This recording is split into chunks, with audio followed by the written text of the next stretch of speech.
Deacon Dave, welcome. Thank you. It's good to be here today. It's nice to have you here in the pews with us. How do you pronounce your last name? Dufilho. Dufilho. Dufilho. Unless you're in New Orleans, it is Dufilho, but it's a whole other story. What's the origin of that? Portuguese. Portuguese. Yes, Okay. Yeah.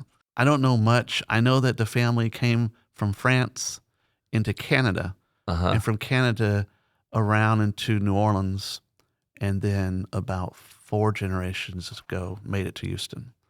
Okay. But haven't done the whole ancestry thing yet. So we have something in common because my sister did look back a little bit into our genealogy, and she found that my last name Gonzalvo is Portuguese in origin as well. Yeah, via Spain colonizing the Philippines. So different roots. But here we are. We're just saying that as a small world. It really is, right? Did you grow up here in Houston? I did, which is unusual for folks in Houston these days, right? Yeah. Most people aren't born and raised here. Which area of Houston did you grow up in? Near Northwest, just around 610 and 290. I went to public high school there, so high school was Scarborough High School. And before that was Wainwright Elementary, just down the street from there, and the little neighborhood of Oak Forest, which has just exploded in the last 15 or 20 years. So not too far from your current parish, St. Rose of Lima. Mom and Dad lived a couple blocks away from St. Ambrose, and just a mile or two away is St. Rose, and we live 2 blocks away from St. Rose. Wow. Yeah. Wow. So did you grow up Catholic? I did. Both parents? Both parents. Mom was the one who made sure of, evening prayers, kneeling down in my brother and my room when my sister would come in and my dad came in, not reluctantly, but he wasn't the leader. It was Mom who made sure this happened. That generation, it was the moms. It was the mom. And so Mom would make sure that we did our evening prayers as a family. Mom would make sure that we went to church. And as teenagers, when we were driving, she would make sure we went. What was the homily about? Who gave the homily? It was her. And my dad, he spoke by actions more than by words. So, So grew up. Were you an altar boy? Oh yeah. Early too. I don't remember why. Maybe I don't know why, but they made sure I had First Communion a little bit earlier than my classmates. So I remember being in certain masses and being with my classmates and and they're like, no, we don't take communion. I'm like, I do. And I'm sure that had something to do with Mom. Do you think they might have seen something in you that, hey, we may have a future priest or deacon here? In reflecting on when I first actually began formation, I could go back and see that, this started at a very young age. I remember priests visiting our homes. I remember it's Monsignor young now, but he was Father Bill, and he was just an assistant back then at St. Ambrose. I remember being, I don't know how old, 9, 10, maybe 11 years old, and I'd come and run in the house, and he was there, and he'd say, Father David, that has a really nice ring to it. And I thought, no, I don't think it does. So you really didn't. But I mean, at that young of an age. But no, we grew up. There weren't many days. I'm public school educated, but there weren't many days when we weren't up at St. Ambrose doing something. So my mom was a school nurse there since I was in kindergarten for like 40-something years. So that's where we grew up, was in our house and then at St. Ambrose. So was there any serious thought at, you growing up to be, looking into priesthood, or? Other than having certain priests at St. Ambrose that I became close with, that became, I guess, like older brothers, just that I looked up to more so. I guess it's the way to put that, and just always feeling at home and always just wanting to know more and being interested, especially in just relationships with folks who went to church. So mainly it was just growing in your faith and not necessarily let me call the vocation director. No, not at all. Not at all. That came so much later. But again, in reflection, I can see how that built up. I can see how, fast forward to being married, my wife bringing up the diaconate and me saying, no, that's not only are you crazy, but that's crazy. I'm like, but she was right. So there was no, even when you had not thought of, priesthood, there was no thought of diaconate at all. Until much later. Until much later. No, there was no thought of it. But again, there was just little things that happened that occurred that kept me on this journey towards, okay, I need to consider this, or okay, I need to truly discern this. Just didn't realize it while it was happening. And we don't, do we? That's why St. Ignatius is so correct in reflecting, right? It's just, let's look back at these days and of course, weeks and years and see what, God might be telling me. At what point did you change parishes? Were you already married at that point? Or? Oh, yeah. We've been married, and my wife converted after my first son of two sons. And when Avery, my oldest, was born, 2 years later, she said, okay, I want to go through RCI, what it was called back then, right? Mm-hmm. And I never pushed her. And folks are surprised to hear that. I never, when we got married, we were married in the church, obviously, and we went through our engagement, which is a discernment with Father Richard at St. Matthew's, actually. But I never pushed Gita, my wife, to become Catholic. I kind of St. Francis did, right? I just kind of, this is what we do. And she was always interested and always participating, but, everybody's on their own kind of journey. Yeah. Then finally one day she said, I'm going to go through RCIA. And I kind of figured that would eventually happen, but never asked her to, never pushed her to. And so anyway, so when Avery came into, when Avery came, fast forward to high school when they go through confirmation, and Avery came home and said, I'm going through confirmation, I'm going to go to St. Rose. And I was like, well, at least he's going, so that's fine. But it's all his friends were going there. Okay. And so we said, okay. And they had their masses were at 5:00 on Sundays, right? And so we started going to mass there at 5:00 on Sundays, and looked around and, I recognize a whole lot of people here. The parishes are close. Yeah. They are. So I still saw folks last week that normally go to St. Ambrose, but for whatever reason, they're here this evening. But so Avery went through confirmation at St. Rose, and we started making relationships. And then a fellow I knew from Boy Scouts, he was kind of the one who came and interviewed all our Eagle Scouts when they went through their final border review. He came up and said, there's this Acts retreat, and I want you to go on it. And I blew it off a little bit, and my wife was standing next to me, and the next Sunday, she's standing next to me, and he comes and approaches me again, and I'm like, I forgot the checkbook. All the excuses. Yes. And Gito said, I have a checkbook. And Bill's like, here's a pen. And another friend who I didn't know at the time, Deacon Ray, was staying next to him. So I went on this Acts retreat from St. Rose. Did you have that whole idea, like, I've been on retreats before, this is just another one of them? Good idea. I don't know. I think it was more of just, I don't want to go there right now. I'm busy at work. I don't want to go there, but God had other plans. And so I found myself on this Acts retreat. And then from Acts, somewhat on the retreat, I sort of heard, come back to me. Mm. And after the Acts retreat, I was thinking, well, now what? And I was like, God, what do I wear? And all of a sudden, adoration came to my mind. I had no idea, believe it or not, what adoration. Growing up Catholic, I had no idea what adoration was. Poorly catechized, I guess. You're not alone. No, I'm not. I'm not teaching OCIA for the last 5 years. I know that. Yeah. But so I went to adoration and talking, not listening, and getting frustrated, frankly. But I kept going. Mm-hmm. Kept going. It was just, okay, finally I was kind of learning on my own how to just be with Jesus. And finally, it was like, just listen to me. And I started hearing that again, come back to me. And I'm here. I'm here. And finally that led to, in my mind, in my heart, the diaconate. Well, how did it lead to that? Did somebody say something? Was it your wife? Several folks. No, my wife didn't. She had said something years before, and she didn't say anything after that. But a few different friends and a few folks in the parish came up to me, and one person I work with came up to me, and I didn't really put all that together.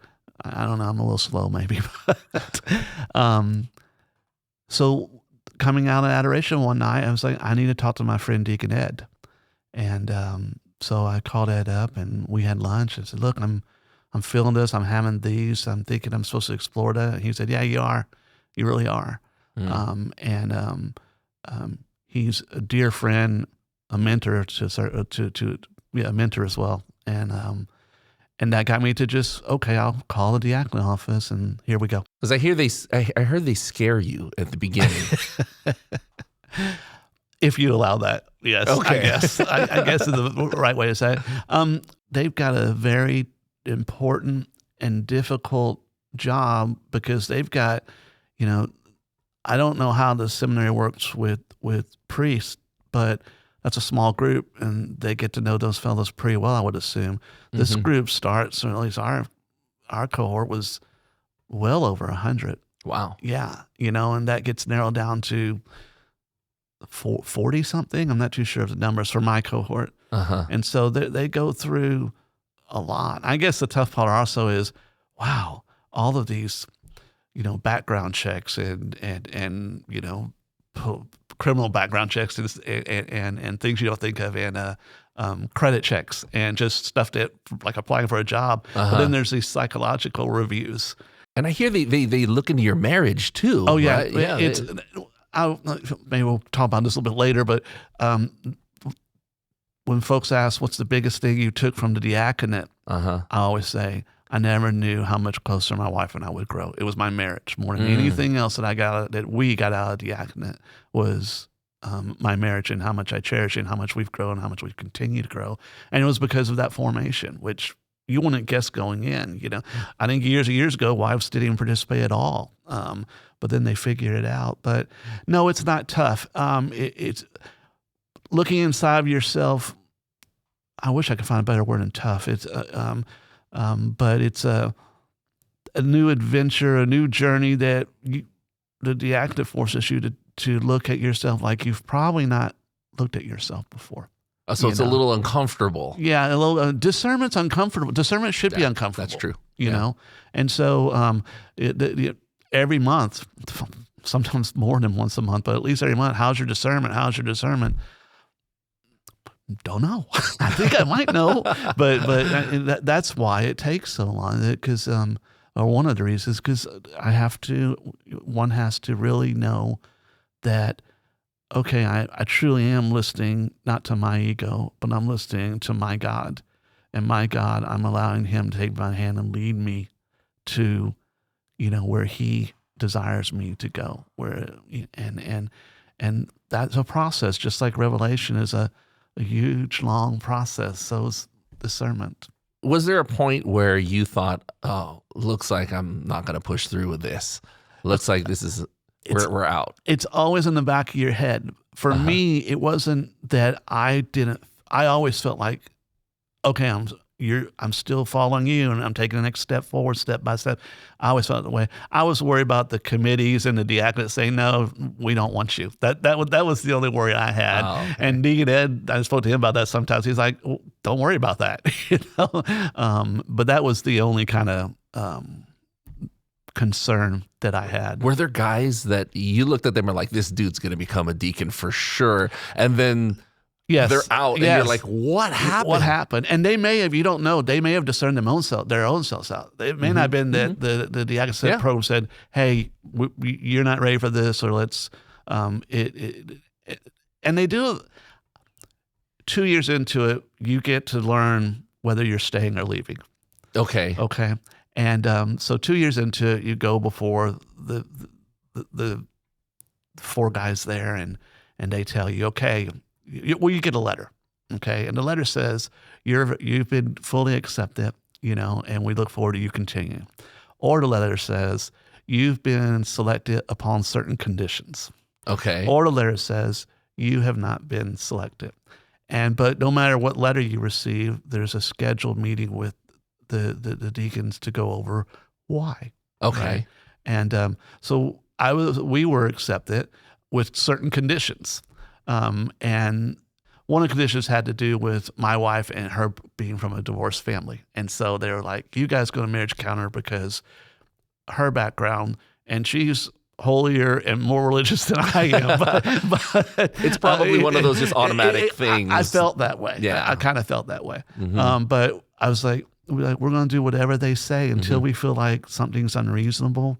We're going to just trust in God first, then we're going to trust in these guys who are, leading us into this formation. So we did, I would think that probably the reason why that was automatically checked off for them is maybe statistically, it might not necessarily be, maybe somebody who comes from a divorced family, maybe statistically is more likely to, I guess, that's my guess. My reaction first was, we've been married 25 years and we have a really strong relationship, but okay, we'll go to a marriage encounter, so we did. And it strengthened your marriage, I'm sure. Yeah, of course. Marriage encounter, I would always say, there was a priest named Father KK, at our parish. He was in residence, but going to him in confession, every time he would say, go to marriage encounter, go to marriage encounter. But that was his thing.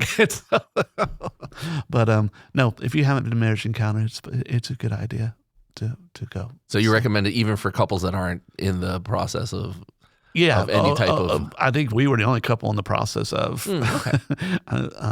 We're here because we have to be, Was there a point in the process where your wife was saying, I don't know if this is right? No. It just... I wish it would sound like it was so, we had those struggles, but we really didn't. And Gita is someone who... there's different kind of deacon wives. Some are very involved with their husbands. Some aren't at all. And somewhere in the middle there. Gita, that's your ministry, David, and I love you for it. And she's very accommodating and understanding. And she has never said, really, tonight, you got to be kidding. I've never had that kind of, but I keep pretty good counselors together. But she's involved in her own ministries, and that's her thing. And, and that's just kind of how we work. Was there one point in the process where just everything clicked and you're like, whoa, that's the moment where you knew you were going to go all the way? No. I guess the closest thing would be, after December before ordination, when we were done and we knew that, okay, we're going to be ordained unless we decide we're not going to be ordained. Then it was like, wow, we've been through this and now this is going to happen. And I guess my one other October, the year before ordination, October, so that's about half a year, 4 or 5 months before ordination, my mom passed away. And I was... because by then I'm pretty much just going to be ordained. It's like, wow, she passed away on my birthday.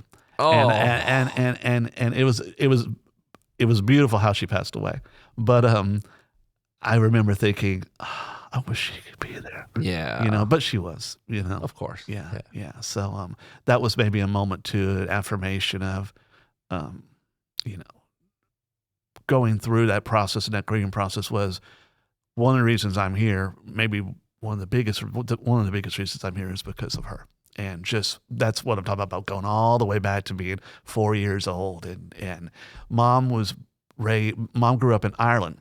And the only reason mom came here is because a priest named Father Ken Fulkerson, who was a dear friend of the family, and like a father to her, because her father died when she was young, brought her here, paid for her school here in Houston. And so she was pretty Catholic.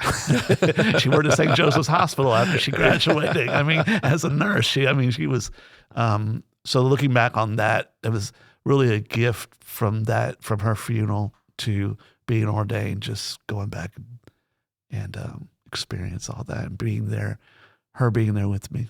I know that the deacons, when you're in the process, and as a deacon, you've got like certain ministries that you focus on, right?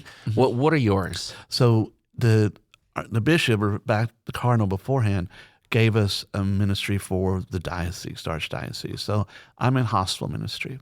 So there's one night a week that I'm at Memorial Herman Heights Hospital ministering to patients there. So that's my kind of, technically, deacons fall under their bishop's direction. Okay. but they work a whole lot more at the parish as far as hours go, right? Spending a couple hours at the hospital a week, but spending a lot more than a couple hours at the parish. So at the parish, I lead the OCI program, which I'm just passionate about as can be. And then we have is that because your wife converted as well? Does that? Well, funny, not why I got involved, but I often refer back to that when I'm speaking to folks about it, or just when I'm planning the classes. So yes.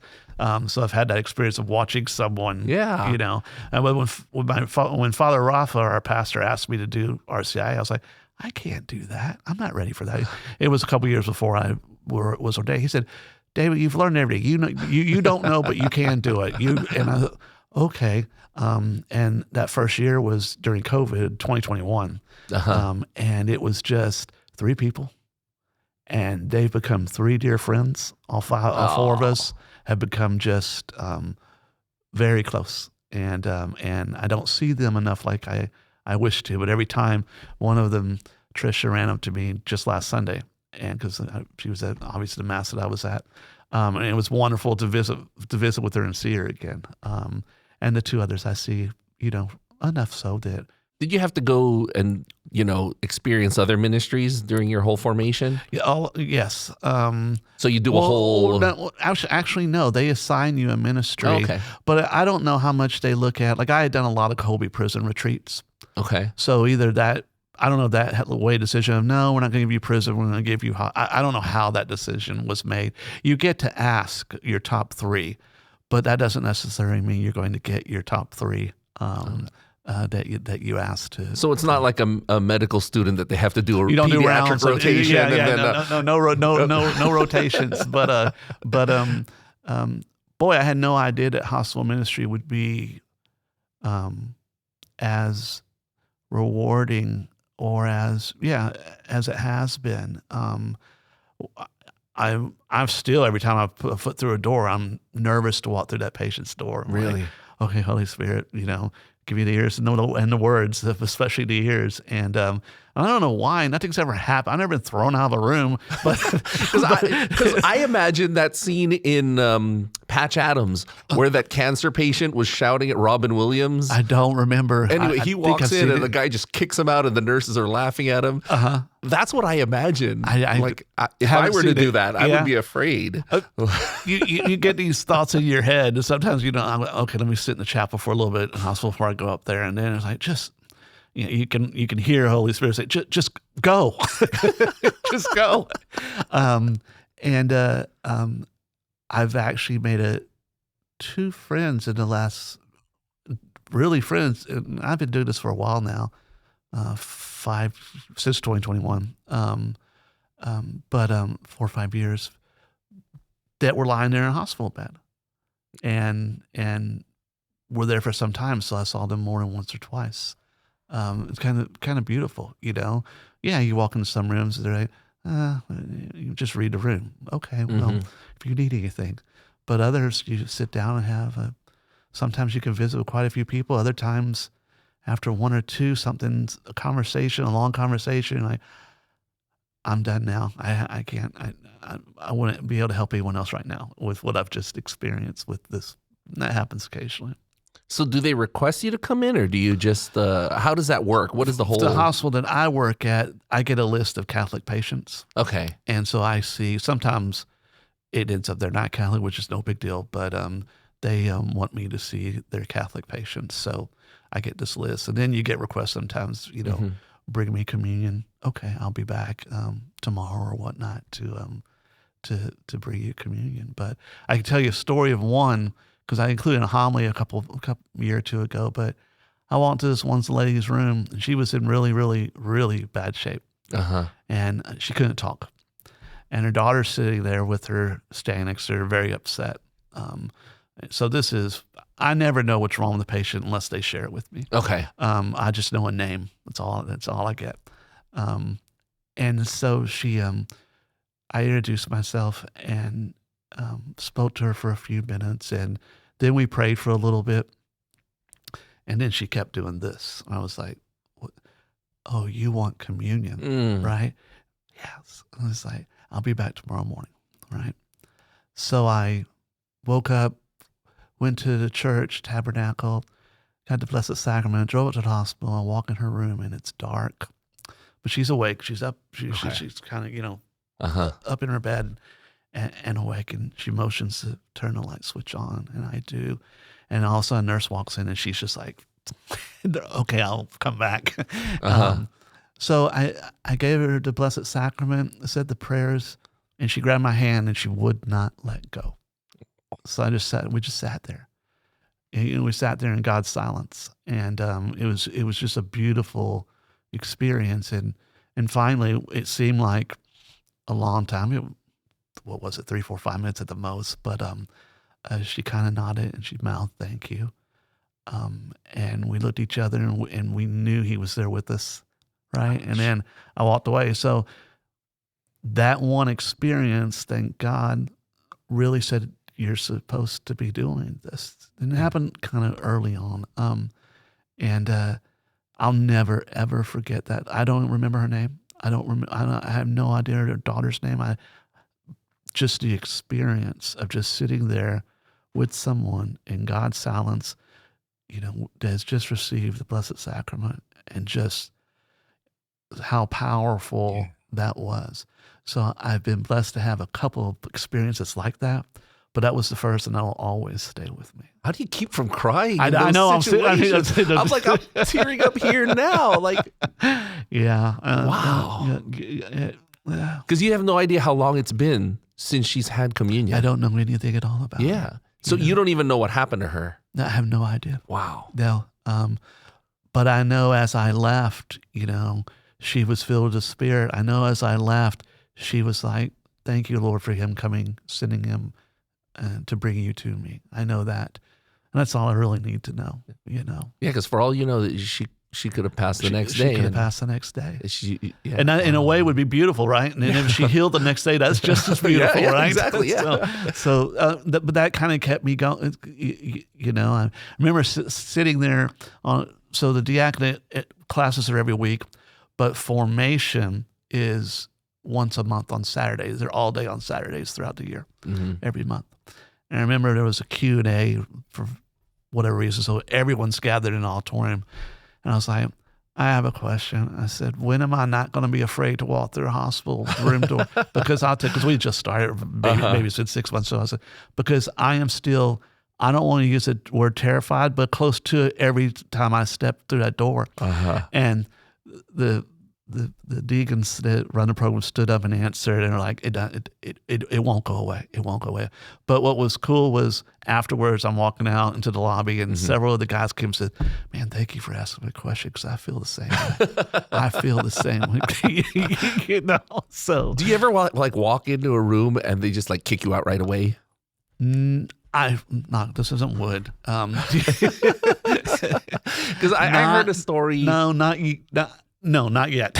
I heard a story from a priest. He said he walked in, and apparently they didn't tell the patient. Well, he's wearing a collar. And so, you go finish the story. Well, the priest said he pretty much got cursed out by the lady. She was like, "You think I'm already dying?" Right. That's probably happened to several priests. I've heard the same story. Walk in, and then the patient freaks out. "Oh my God, he's here for this last rites," which that's not what it is. It's anointing of the sick, but people don't know that. Yeah. And especially because most folks that are in the hospital are older, and they started church before Vatican II, and so it's a whole different. So they know what his last rites. It's a whole different thing, right? And so that collar walks in, and like, so you haven't had anything like that happen? No. The only thing I've had is a few times. I told you sometimes it can be slow. I walked in, they're like, "Who are you? Why are you here?" So now I always wear a shirt with a diaconate cross. So they may not know what the diaconate stole is, but they know, okay, I understand that he's from. There's something religious or prayerful going on that he's here for. So, and I had an experience going up the elevator, and this lady, she's obviously sad, and she said, do me a favor. And I said, "Yeah. Will you pray for my mom?" I was like, "What room are you guys in?" 600 and something. I said, "I'll be up there." So I came. She's not Catholic, and technically I'm not supposed to see any other religions. That's Memorial Herman's rule, unless I go through their training, which I haven't gone through. their volunteer training. I haven't gone through But that. they requested you to come in. But she asked, so I walked in there, and her sister was there with her mom, and it was a beautiful experience, But in her eyes, when I said I'll be up there, was like, oh, thank you. How many patients do you see in a day? Sometimes 3, sometimes 15, sometimes 15, wow. It just really sometimes my list have 6 or 7, sometimes my list have 15 or 20, and when they're that large, I seldom finish the list. Last Tuesday, I tried to see 6 people. I ended up seeing 4, and it just depends. It just depends. So on days that you're not there, there's another deacon or a priest or something? For a while, there was another deacon in that particular hospital, but there's other denominations that are there, and of course they have their chaplain that works there full time and another assistant that works there full time. Okay, so there's somebody. There's always somebody there, and then I mean there's deacons and priests throughout the diocese who that's their ministry as well, and that was interesting. And the priest, it's a Methodist. His name escapes me right now. That's terrible.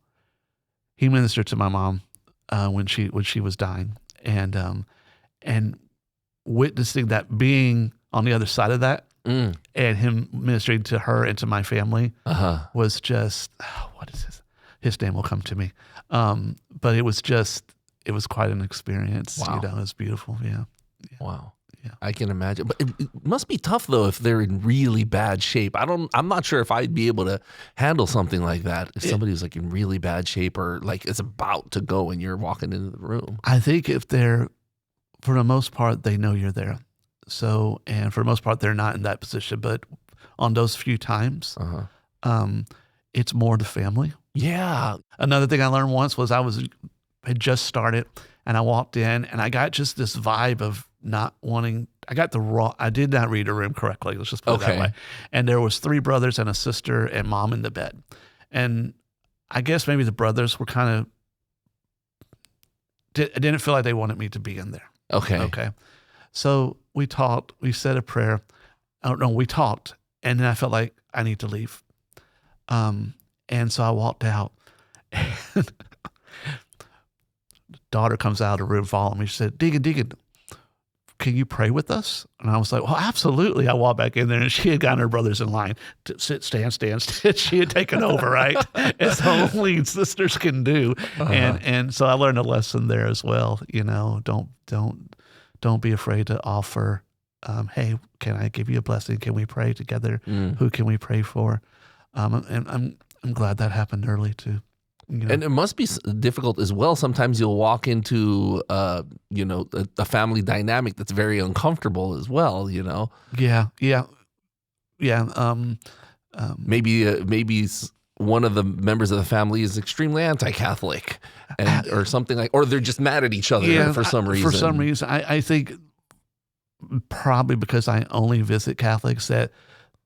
When that happens, it's more of a family member who's just has left the church, but mom or dad or whoever's in the bed it's important to them. A lot of times it may not be. They just check Catholic when they register into the hospital, and it just depends. But I will say another experience at ICU, and dad was in really bad shape.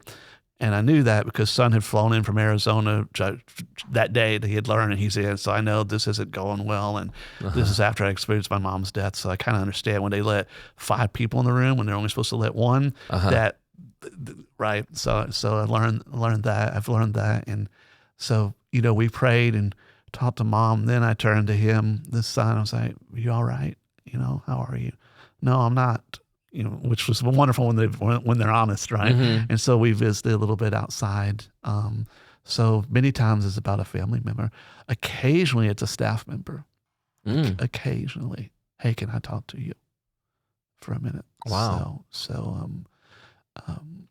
And I think more and more now, folks, because there's more and more deacons in our diocese, I think now more and more folks understand, or think they understand just what a deacon is, or feel more comfortable coming to him. It's I have to have a priest. I'm sure that still happens, but not more and more, I think they just understand, I can go talk to Deacon so-and-so, so. Does it weigh on you sometimes? Yeah. How do you deal with that? I go home and I tell my wife, this was a tough night, and I just sit in reflection at evening prayers, and then just sit and reflect on, okay, and but I always walk away from prayer going, I'm supposed to be doing this.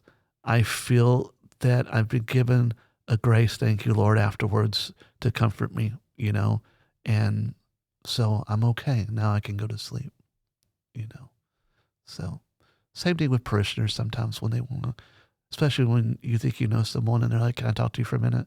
And what they bring up kind of hits from left field, like, because you may have somewhat of a relationship and I didn't know. Yeah. Yeah, you just have no idea what people are going through. But everyone's going through something. Yep.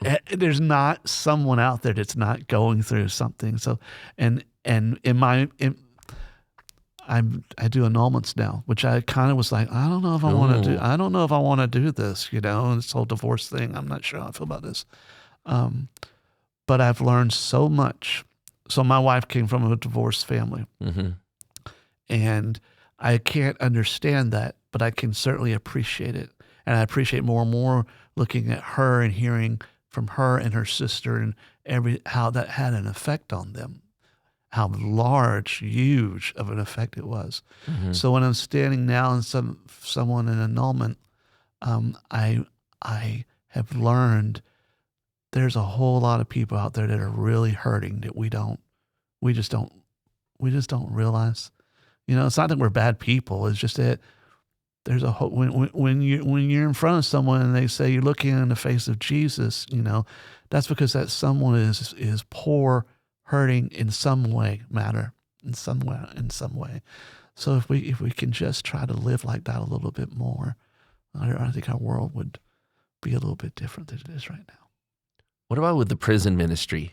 It's been a while, but again, a couple friends from prison ministry, right? Kobe retreats are 3-day retreats, so you kind of get to know normally one or two folks in there a little closer.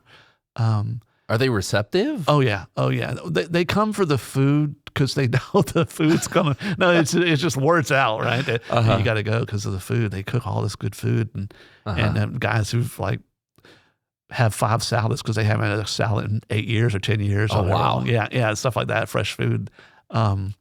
So yeah, the biggest things I've taken away from Kobe are a couple relationships where I just sat against a wall with a guy in a 103-degree gymnasium, and his name was Troy, and Troy wanted to talk about what he had done, which I found is, you're instructed, you don't care what they've done, don't look up what they've done, because that might have a negative effect or how you feel, but he wanted to talk about it. And I remember us talking about what he had done and his concern that what he had done. And I remember trying to let him know that, no, what you did can and is forgiven. And here's how, and without going into the details. Of course. But so that friendship grew to where, we wrote letters to each other. I sent him a book, which later I learned you weren't supposed to do, but I did it. Okay. So you got it. And I actually brought my youngest son one day because it was during the Christmas holidays. We went up there for just a visit, and I wanted Carter to meet Troy. Carter's my youngest son. And we didn't get to, unfortunately, but we met some others. And it's a good thing to bring a 18-year-old into a prison and go, oh, him? Yeah, he was drinking and he accidentally got in a wreck and he killed someone, so he's in here now for 40 years. Oh, yeah, these things had this guy who was an engineer or whatever. It was a good thing. But then I have another friend, and his name is Peanut. That's his nickname. But Peanut, I was working in the kitchen. In the kitchen, you really get to know people, right? So he was one of the guys that was helping in the kitchen. So we really got to know each other, and we're sitting there, and he's like, what is that? The rosary. He didn't even know what it was called. And I was explaining this rosary. And so then we did a rosary. And then we just sat and visited all day long. And as I left, okay, I broke another rule. I gave him my rosary. I said, there you go. And those are the only rules I've broken, just so folks out there know that. So prison ministry was just another way for me to say, okay, this is God's path. This is what he wants you to do. You're here to minister to people, but you know what? All of us are. And the biggest thing was, as much as I maybe ministered to Troy or Peanut, they ministered back to me more so, and so. Mm-hmm. I can imagine, I don't know, maybe this is just me, but going in there and trying not to judge, in a way you kind of have to forgive them yourself when you go in there, right? Yeah. For people the first time, there's this excitement, this anxiety as well, this worriness, and then there's this. But God said visit prisoners just like he said visit the sick. And I think all the guys that go in there, the outside guys, understand that or want to understand that. Probably more want to understand that. So, no, we're not sitting here saying he doesn't need to be in here for what he did. But that doesn't mean that we can't love him and show him the face of Jesus and be Jesus for him. Because we're called to do that as Catholics, as Christians, for all of our brothers and sisters, no matter what,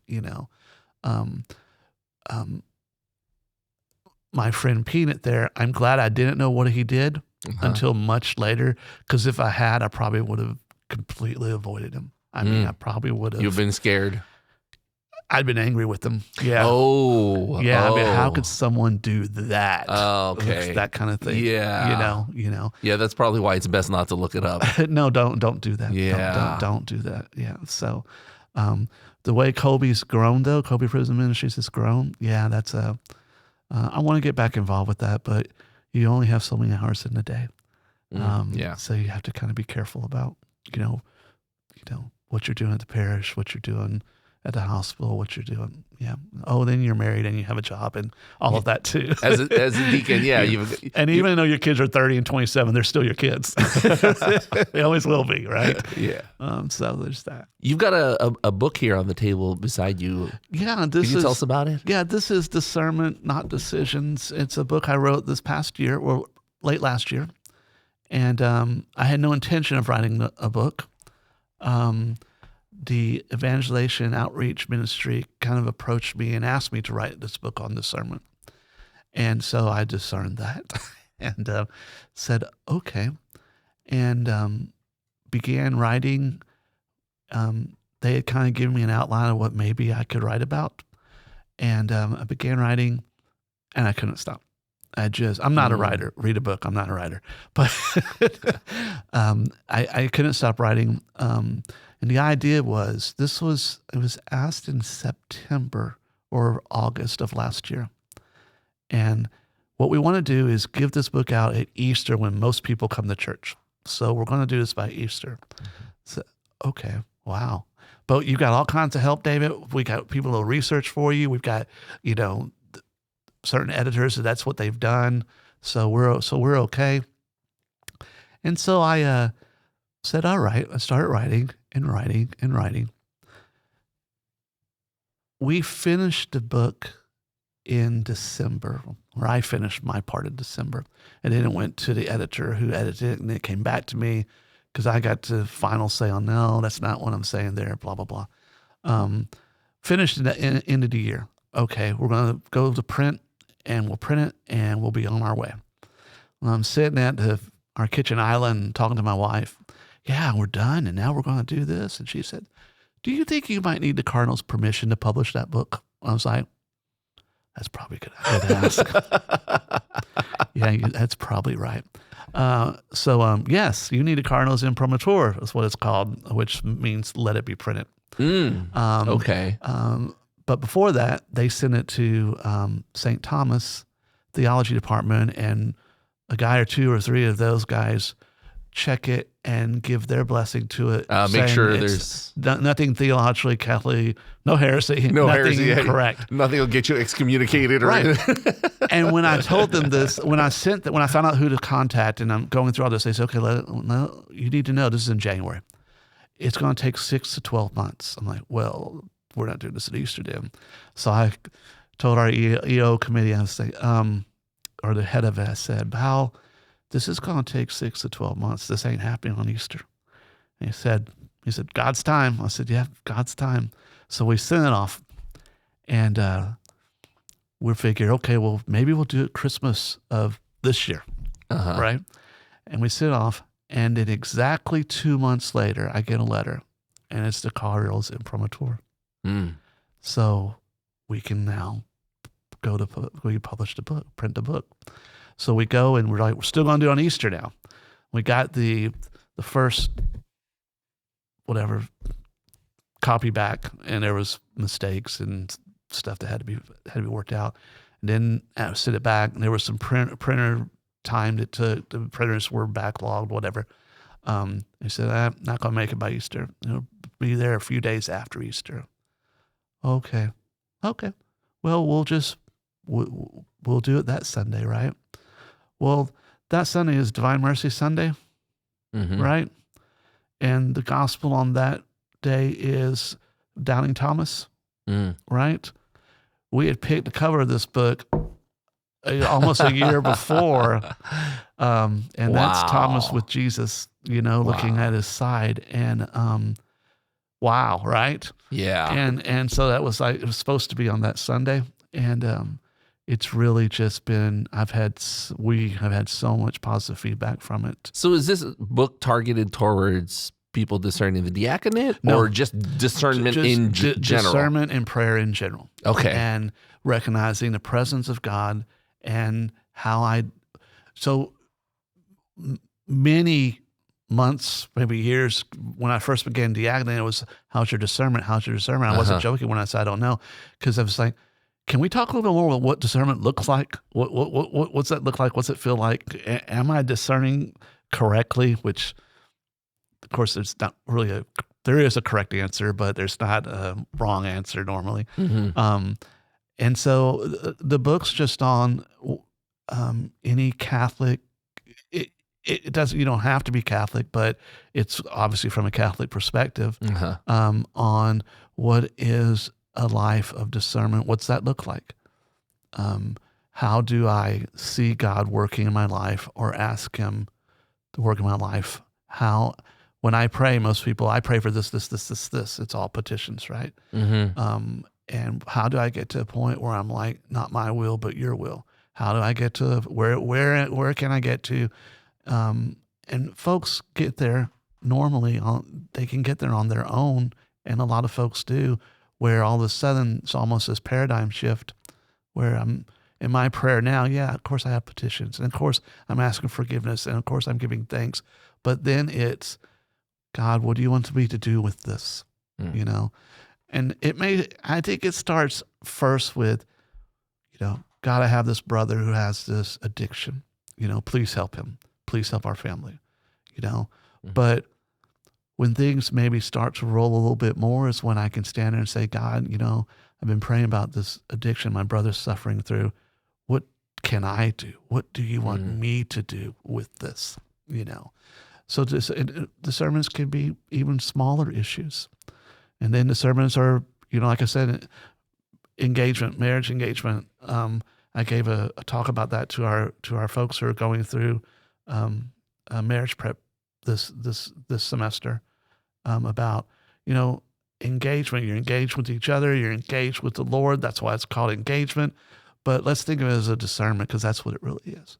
You're discerning whether you really are to be married. So big decisions, little decisions. What do I need to do about my boss has asked me to do this?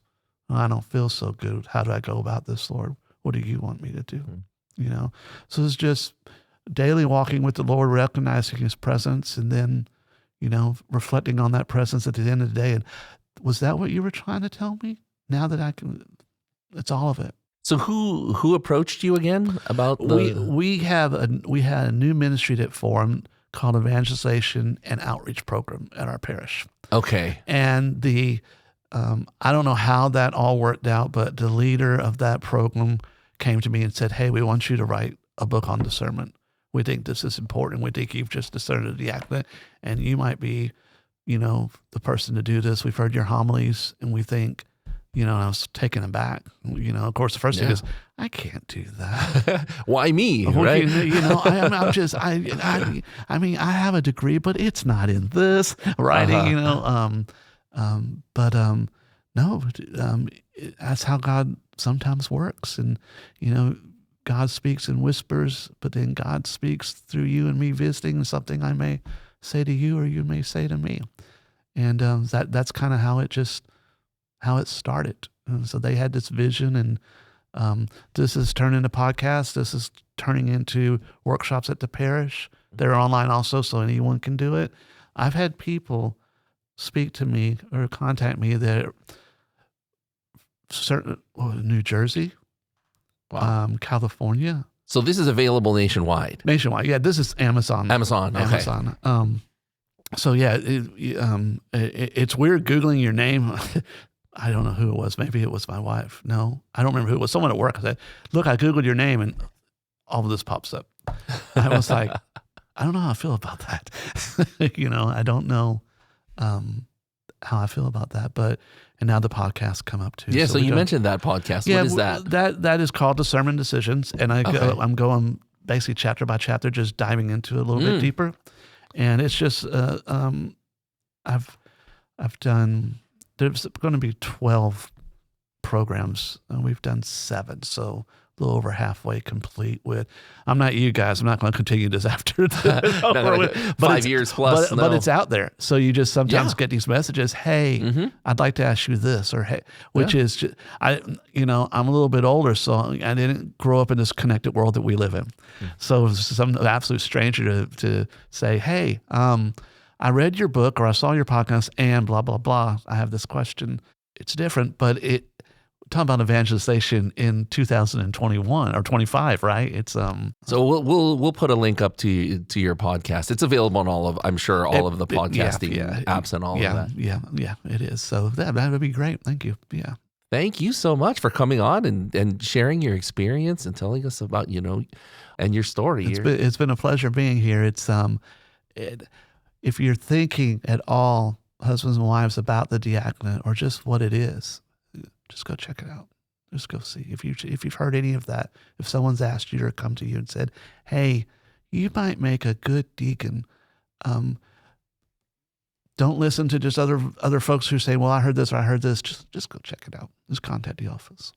Thank you so much. Thank you. God bless. God bless you.